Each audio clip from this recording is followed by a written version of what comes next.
It's nice and early. Let's get started. You're going to alpine trad dad today. I've got enough for a nose in a day rack on El Cap to go up what I thought was 4th class, but apparently this is a 5.6.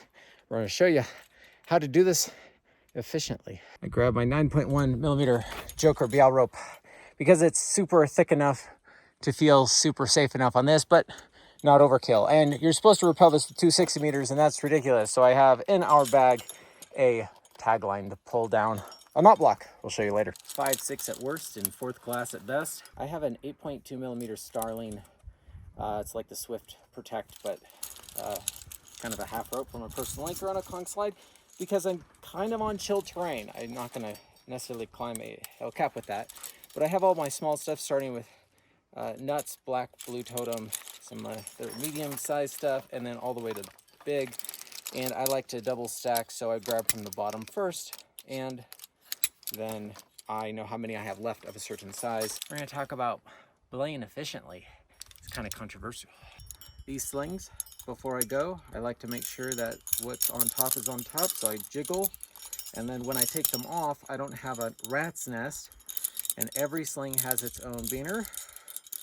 This one goes inside of this one, and that would come off nice and smooth. So I go like this, and then I have what I need. And I would clip that to the carabiner of the cam, clip my rope into that.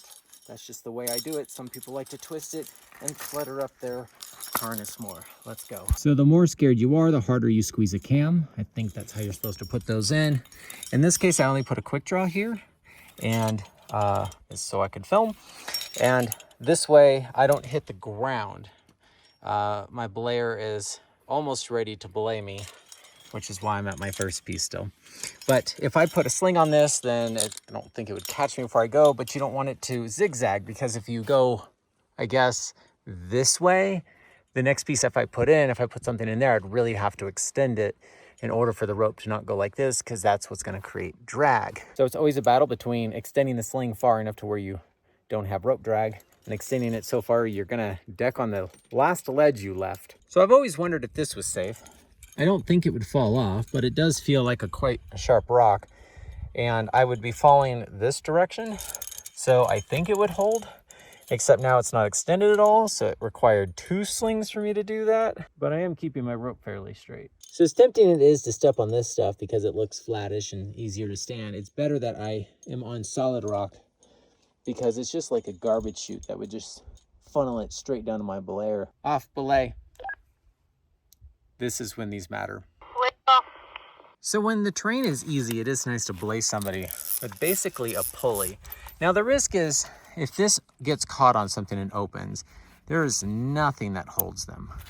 And so just like top rope soloing, I'm experimenting with having a second backup. And when it gets jammed together, the devices play nicely with each other, and it doesn't affect, one doesn't like keep the other one from doing its job. So I'm gonna belay Andrea up with this, and it conserves quite a bit of energy rather than trying to run a gree-gree through here or run it through here and then to my loop here. The second risk with belaying with teeth is if you get slack in the system and then they fall. And typically where you're gonna get slack that's dangerous is right when she gets here and I get lazy. And if she slipped right there and fell to there, then there's only a few feet of rope in the system and she falls a few feet, and that could desheath this. But if I keep her tight, then this is kind of good enough. I just climbed through a chimney and I came up here and I clove hitched myself because I have a nice ledge to stand on, and that gives me a lot more room and flexibility to where I go around. I separated these out a little bit better so they're not touching, and I put them on before I even pull the rope up, so I can just pull the rope through it.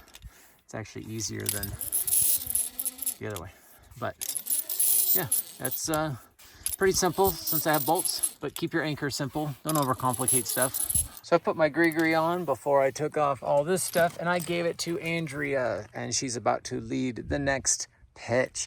And I'm putting this here in case she falls, she doesn't just pull me down, even though she'd probably go behind this rock. Now, don't place a piece really low, because otherwise it's gonna go this way and then up, and your rope will have drag.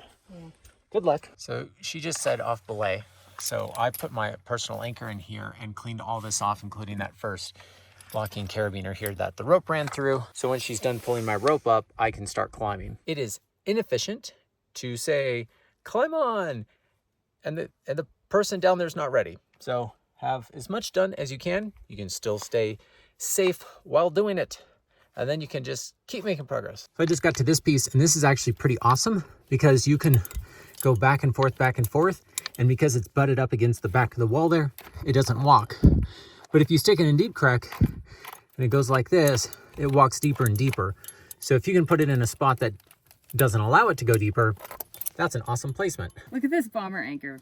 I definitely didn't overbuild it. Yeah, it's a super big enough twig. And you went with the ATC. Yep. Super safe enough. I guess you can put that on what, your harness, clip me to the twig, and I'll keep going. So right now, Andrew's on really easy terrain, like no hands required. And so I ran out of micro tractions because I placed them after 2 parts of the climb and then kept going when I should have stopped. And so now I'm hip belaying her off of a rock. The rock is the hip. And so there's so much friction that goes over this hump over behind me. And then obviously friction around the rock. And the thing is so lowly angled that you don't have to get complicated with anchors. Just add friction into your system. And there's a lot of friction in the system. And try to move fast and efficient. And stay as safe as you can while doing it. Being out in alpine environments longer than you need to be sometimes might be more of a risk. Pretty hot today. Before I go around the corner and do all that, I want to belay right here in the shade. And there's really no good cracks because if I could put a cam there, but then that could move and you don't want that to happen. So I tied a bind in there, 2 strands going around. Technically that's redundant. You just don't want it coming off the rock. And the way that's horned right there and the way this is being pulled this direction, it's not gonna. And that's gonna be, at least 20K in. And because she's about to do really easy terrain and I have a good handle on the teeth, I can keep an eye on that. I'm not gonna do a backup in this case.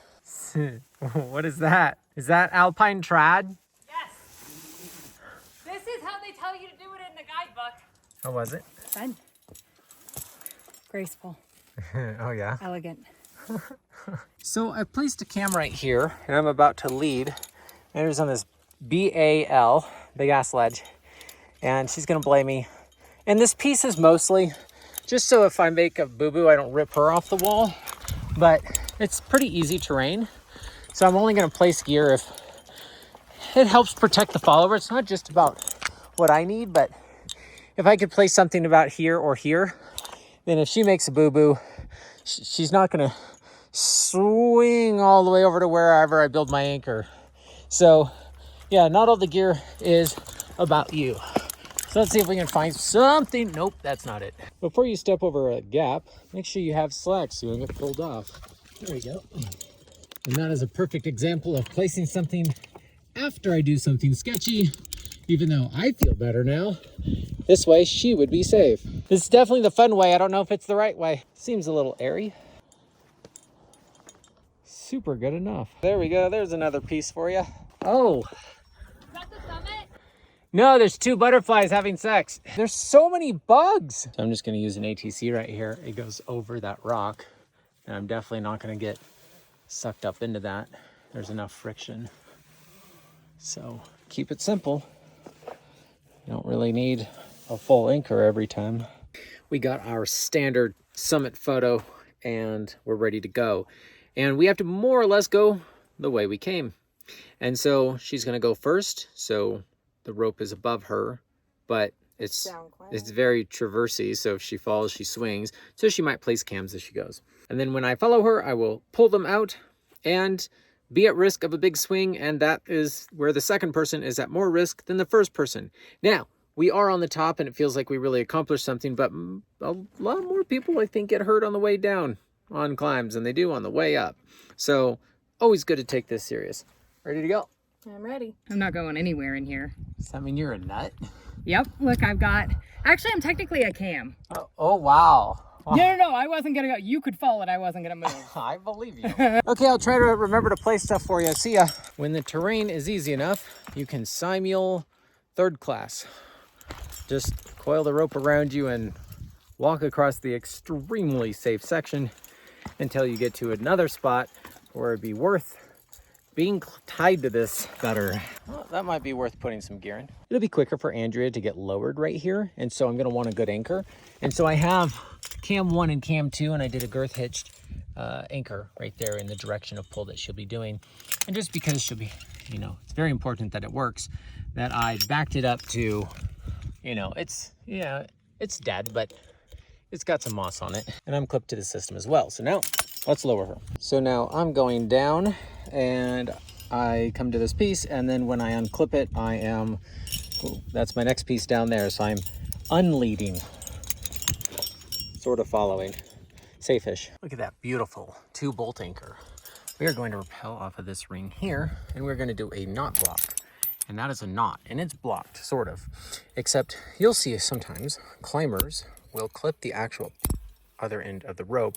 But the risk you have here is that this knot could partially get through here, and then you would have a hell of a time trying to pull it back out. The way canyoneers will do it, they'll take this head here and they'll clip the back of that. And the carabiners are very much a part of that, which allows me to take this well-flaked Dyneema in a high mountain gear stuff sack, and I'm going to tie just an overhand in it. It doesn't have to be fancy. I'll be able to pull that down. I'll lock that for good measure, and then I'm going to rappel single strand. And the reason I don't want to bring us another 60 meters is because I'd have to bring another 60 meter, and this just doesn't take up much room. This was in our backpack, and so that's awesome. Now I'm going to clip it to myself, and the end of this thing is clipped to the same part as that, and so it's flaked in there, and it's just gonna, it'll come out that way, and so I can make sure that it's smooth and it's going to go around this tree just fine. And in order to test everything, you test it before you take this off, so you know that it's working. And so I'm going to inspect that everything looks right, that this carabiner is the way I want. Carabiner and knot look fine.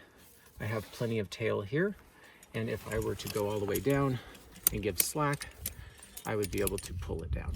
So I've done all my tests before trusting my life to it. We have an entire canyon course on lots of different ways on how to do that. Remember, rappelling is probably where most people die, so take it serious. I said that one guy asked that other guy to take him off the belay like 4 times. Yeah, people really need these things. Hey. Yep, no knot at the end of your rope is a key ingredient to not having an epic. Give that a tug and tell me what you think. Oh. Yeah, you got to earn it. Yeah, you got. But you don't have to bring 2 60s. Yeah, I could also help and take some of the weight off that end. Yeah, come on. Here, you take the weight off that What end. the hell? Yeah, you gotta earn it, Mr. Dyneema. Bring gloves. These are $5-something. Yo, can you like triple wrap a micro traction? I'm curious on this episode of How Not To. So with paracord, you can double wrap paracord around the pulley. And that puts it not in the center of the pulley, that puts it off to the side so the teeth can grab it. So we're just gonna start with the double wrap method because I know that works. Now there are 2 things Dyneema does not like: knots and micro tractions. I've got both of them on this one. Oh, that's... Oh, baby. Oh, that's... Look who was thinking with their whole brain. Yeah, butter. That's butter. Yep, there we go. No excuses, guys. Don't bring 2 60s for this stuff. God. Product placement. I see that. We'll do it right here, so you have to film our high mountain gear super pink bag. If you live in the Seattle area and you buy online, you can come to our store to do pickups. I wasn't trying to film and be funny at the same time.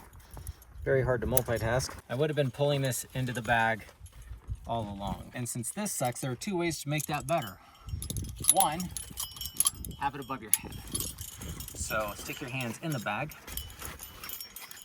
And 2, when you get sick of that, back and forth butterflies in small handfuls, so even if they do get stuck on each other, they would come out all at the same time, and it's not a big deal.